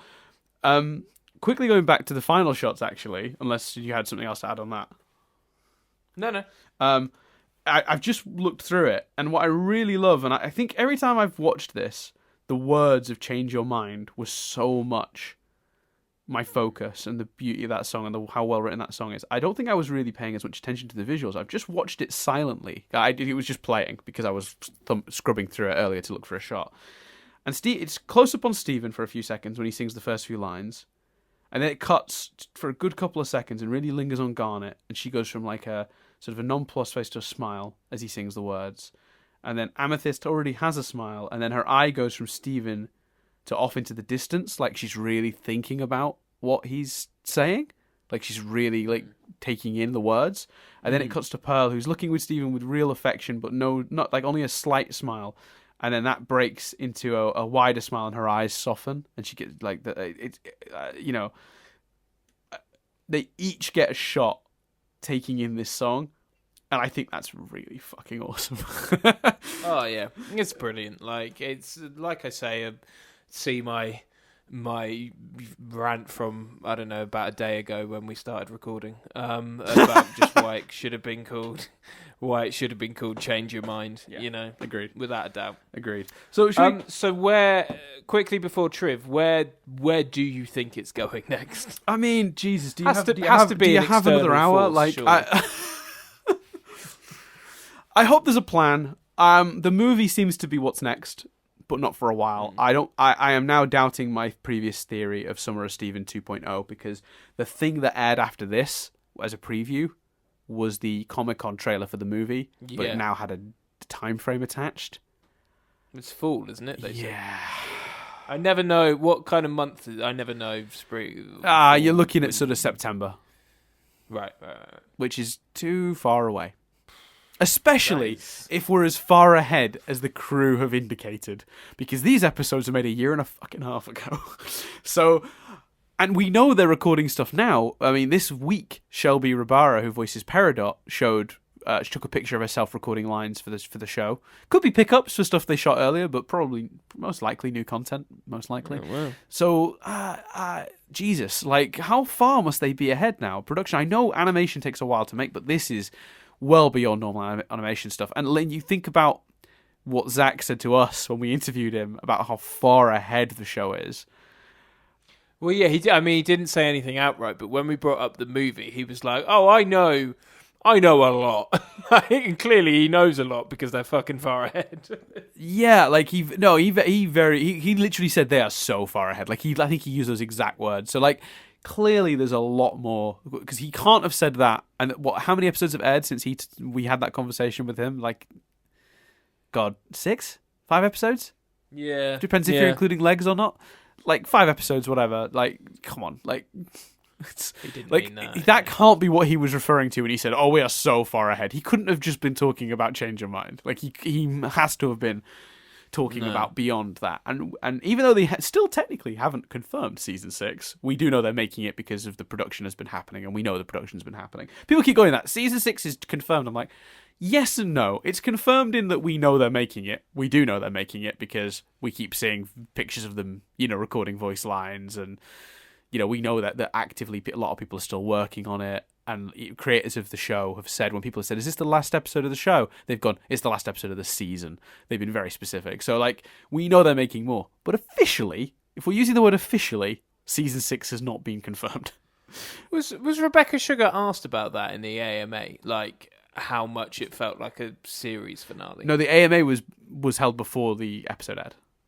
Ah, right. Okay, to help promote the episode, which is both understandable and frustrating because for me personally, I think the AMA should have been after the episode for me getting the most out of the AMA. We have a lot of questions about the show's future now, and I know she can't really talk about the future of the show, but like I'd like some reassurances that they've got a decent plan because right now, for the first time in a very long time, I'm like a little worried because very rarely does wrapping up the plot before the show is over, like wrapping up the core conflict before the show is over, rarely does that work.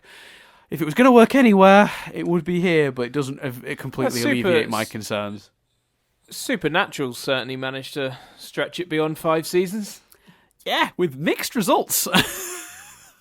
Yeah, very true. So this is my concern. I think I would assume external forces, like you say, the gems still in the town, other threats. I think it's a difficult.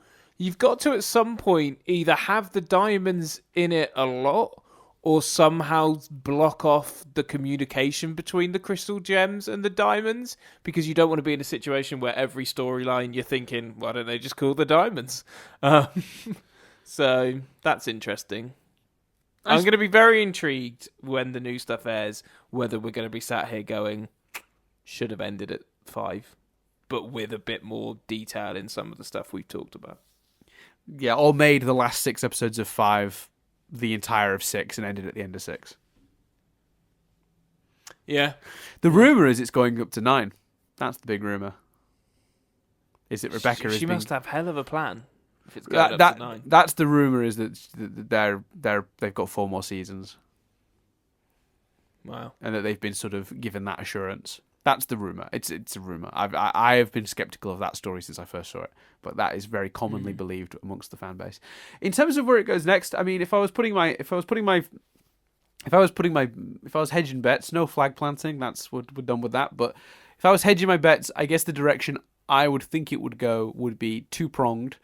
There would be a lot of adjusting to Earth. Now we've got all these gems on it, and occasionally, if indeed they are on it. I think a lot of them will be. Otherwise, how do you deal? Like you've just brought all these new characters in. What, they're just going to be gone? Like then what? Like there's no story then. Like there has to be some of them left behind. There just has to be, because otherwise there's really like, why even do the storyline other than just that? Then that is final, and we're not getting more development of the stuff that I want. Like I trust them too much to think they would ever do that. That would be if they were all back on Homeworld. Then there's no story left on Earth. Like there has to be some story left on Earth.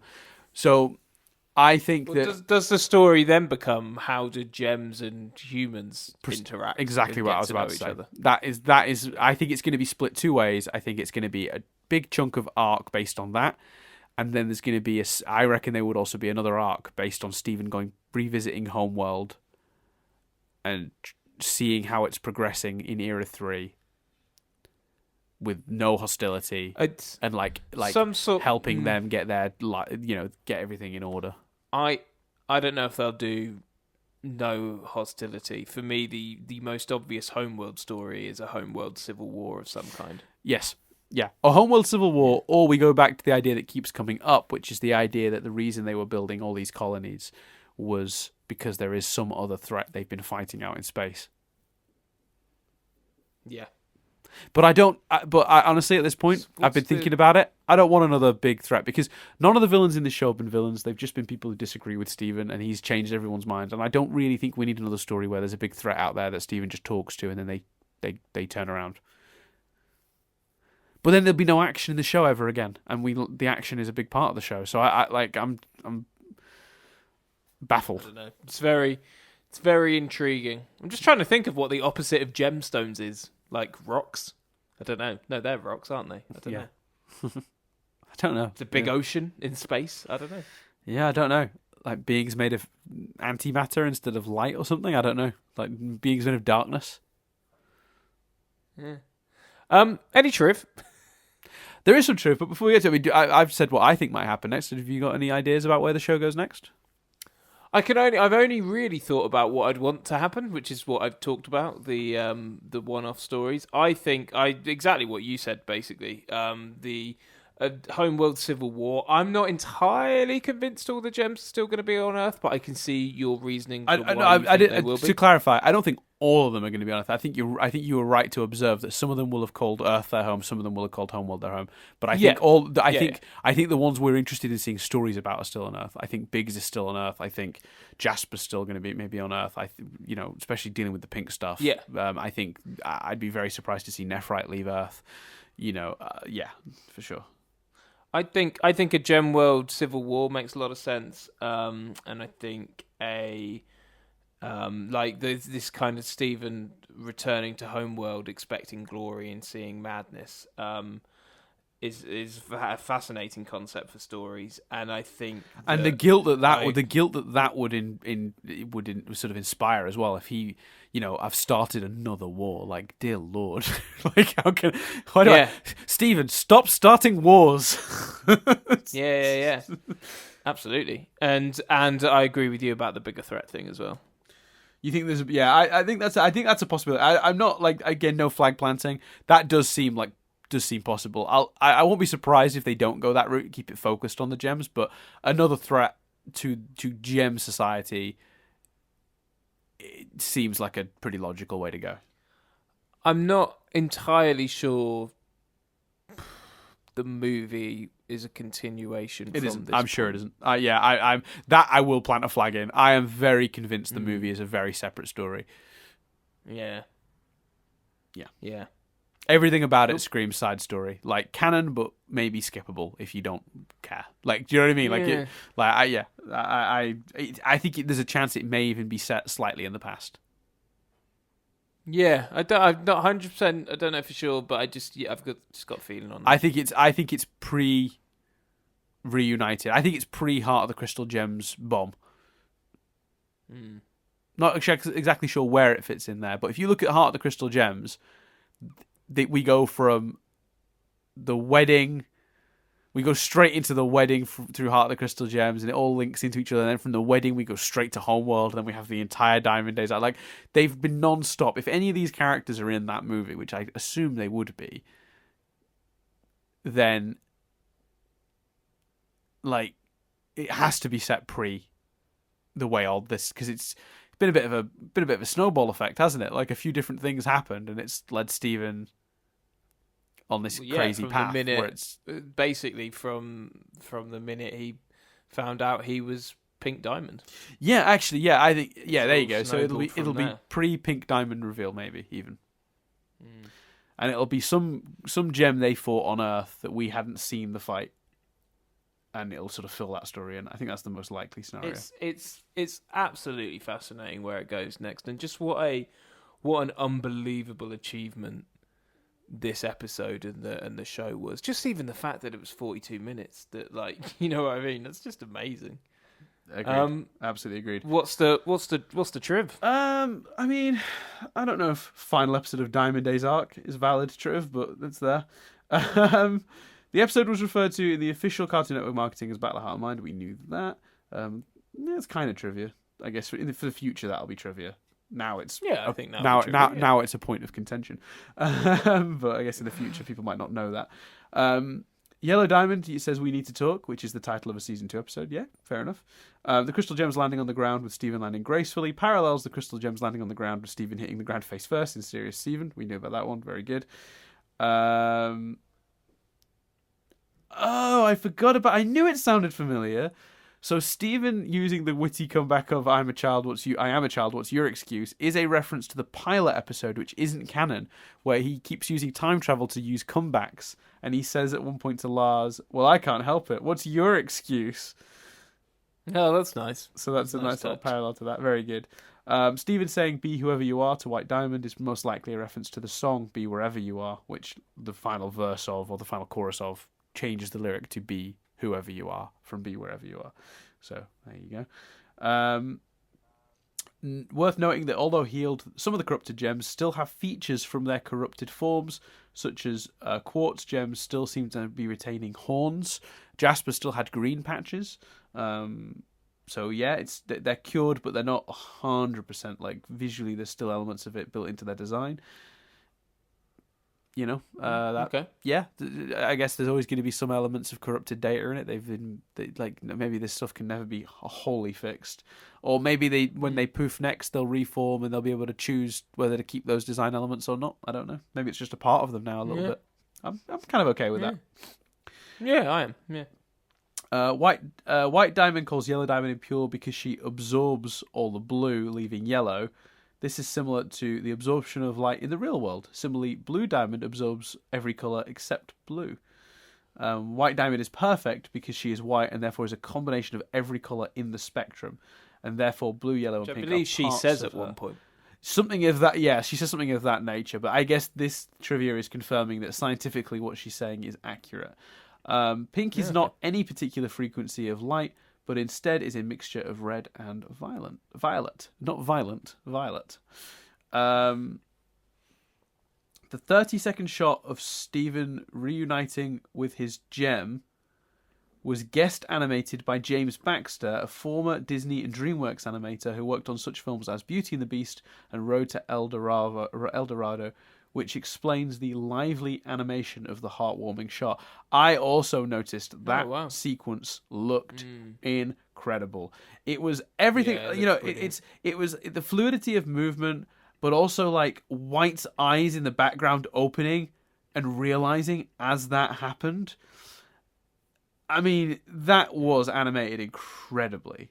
One thing I never talked about as well is I really liked that when Stephen was separated from the sort of pink equivalent to himself, that he seemed really washed out and emaciated. His skin was like a whiter color. Yeah, you really noticed it when they fused and he came back all pinkish and stuff. Yeah. Really cool. But yeah, the animation on that was stunning. It's that shot where it spins round as they're like hugging, and White's eyes are opening as they fuse, and then. Obviously, an element of him being whiter is he matches the white of Greg's non-tanned bits. Yeah, he does. You're right. That's funny. I hadn't spotted that, but you're absolutely right. Very good. Here we go. Peridot and Garnet both have star-striped visors in their new forms, which are similar to the ones worn by Kamina and Simon in the sci-fi mech anime Gurren Langan? I don't know that one, but there you go. Mm-hmm. I wouldn't recommend you check it out, given how you feel about those visors. Yeah, it's true. Don't like either of them.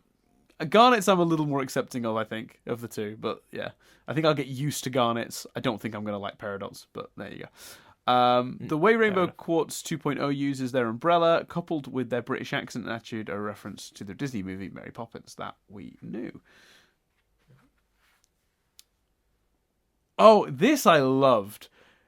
Sadie's line, Lars, you're really here, is very likely a reference to Peridot's line to Lapis in Reunited, to the point where Sadie's got green hair. Not sure about the hair bit, but I like the correlation. Yeah, it's nice. It's nice. White Diamond's understanding of Stephen's nature is similar to Pearl's original theory on Stephen in Three Gems and a Baby. She believes that removing the gem will allow Pink Diamond to reform. Oh, yeah. Yeah. That's nice. Obviously, Pearl's new jacket is a reference to the last one out of Beach City. And then the final bit, which it fits under continuity. This episode seems to mark the end of hostilities between the crystal gems and the diamonds. So there you go. Truth. Wait. What a marathon, Dan. We've been recording for a very long time, haven't we? What do you think? Have we split it into 2, 3, chucking it up as 1? I don't think I can justify chucking it up as 1, but 2 I think maybe. 2 or 3 is the likely scenario based on the length of current, depending on how long it is. But I think it's about 3.5 hours, approaching 4 hours, 3.5 hours. In that case, then it's 3, isn't it? It's 3 hour and 10-minute chunks. It's definitely over 3 hours. I'll see how I feel if I can find a good split point right in the middle, then we'll do that. Yeah. So there you go. I think two seems, because I'm not sure how well people will remember what we've said with 2 weeks. You know what I mean? 3 seems a bit disjointed for the listener. But But I think it's actually it's worked out how I predicted it would. Like 2 or 3 days ago, I said on the Discord before we even saw the episode, I said I think it'll end up being 3 parts lengthwise. You're right. I may choose to just go with 2 very long episodes just for the ease of listening. But yeah, there you go. We'll see. I'll have to see how it divides. I'll have to see if I can find cut-off points and where they are. So yeah. I still think it was the right approach, though, to just do... just have the conversation and then work that out after. Yeah, absolutely. Yeah, no, I agree. I absolutely agree. But I mean, an absolutely incredible episode with two very very clear for me criticisms. But they're both related to the fact that this has been rushed, and whether that's a creative choice or a Cartoon Network sort of maybe indicated the show was coming to an end, and they rushed to that ending to protect fans from being endingless. I kind of understand that if that's what's happened, but I hope they have a plan for going forward. Now that's not the case. Yeah, it's an incredible.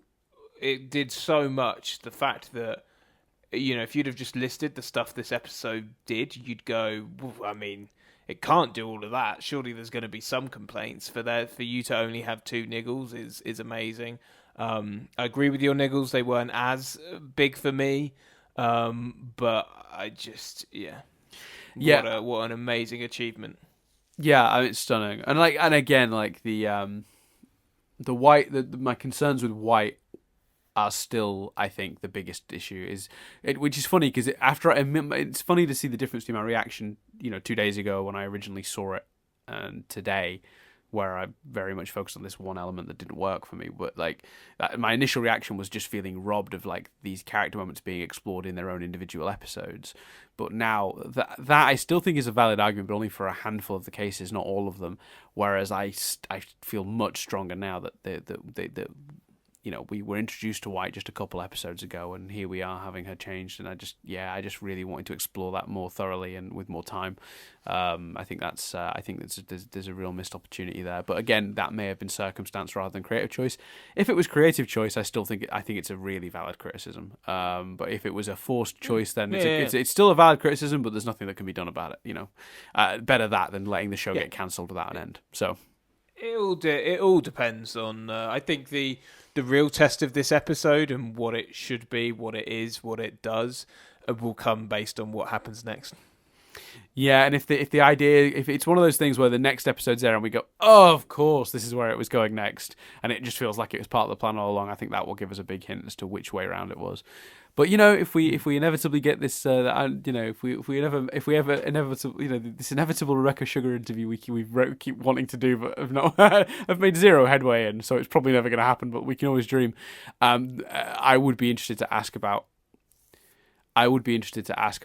the design of this and where it was a creative and authorial intent initially versus practical intent versus, were they sort of worried about the show not being able to continue and trying to get an ending in as quickly as possible, which, if that's the case, then very valid. So I'd be interested to ask about that. Hashtag Rebecca Sugar attends Stephen University. Yes. Hashtag if they can't get Rebecca, Crams welcome. Hashtag we can't start inviting people to listen on because that will never end.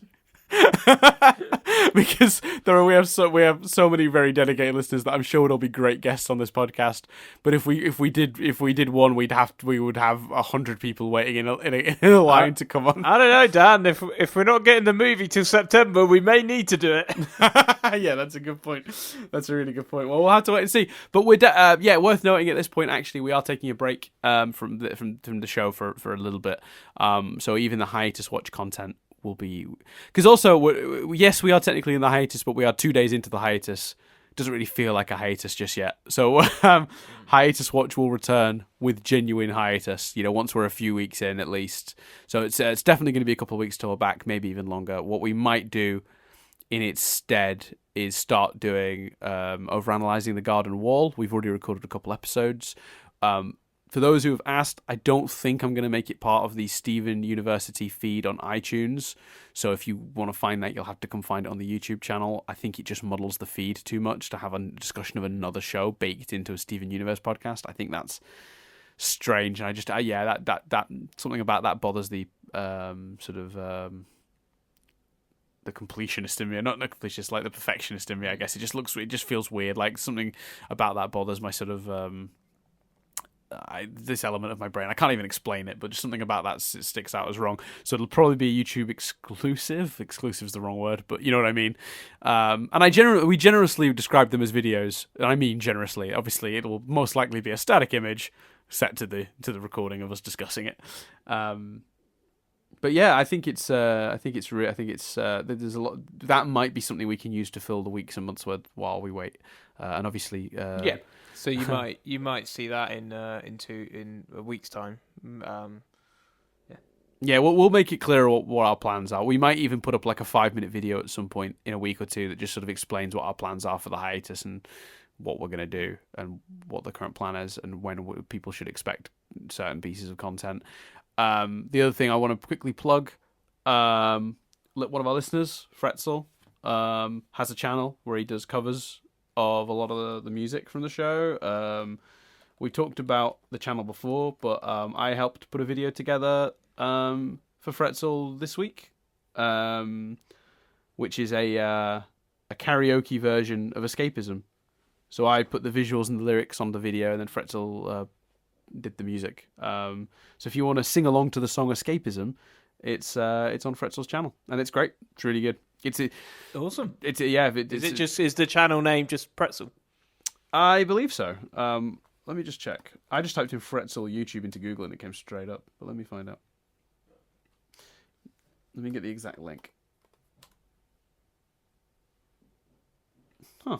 If you type youtube.com/user/Fretzel, it doesn't come up either. Well, if you go to YouTube and just type in Fretzel, Fretzel's videos come straight up. So it's FRETZL. If there is a direct Twitter, if there is a direct YouTube link, I don't. Oh no. Okay, the direct YouTube link is named differently. The direct YouTube link is youtube.com/user/Sospidera. So SOSPIDERA. But again, if you just go to YouTube and type Fretzel, it's the first videos that come up are Fretzel's, and you can find the channel from there. And at the moment, it's the most recent video posted. It's called Steven Universe Escapism Guitar Karaoke Version. Cool. And awesome. I was really happy to put that together. I thought it turned out really well. And I mean, Fretzel. I mean, it's all about the music, and Fretzel's faithful recreation of the guitar piece from Escapism to sing along to. It is so much fun to sing along to. I have done so many a time. I've listened to it so many times since. Cool. So yeah, that's out there. Awesome. There we go. Thank you for listening, as always, and we will speak to you soon. Yeah, I've been Dan Doolan. I've been Chris Billingham. And we'll speak to you next time. We don't know when, but we will speak to you next time for another edition of Stephen University.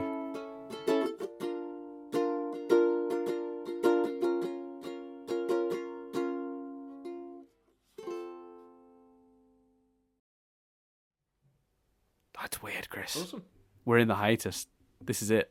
This is the break. It's a Steven University hiatus. That's the one people are really scared of. They think a Steven Universe hiatus is bad. At least they had us.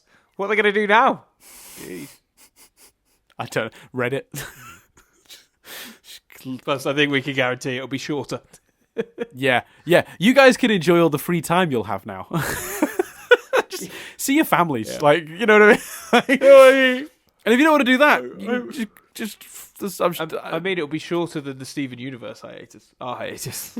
Yes, it will be, but still, Yeah. But yeah, we love you guys. Thanks, and goodbye. Bye.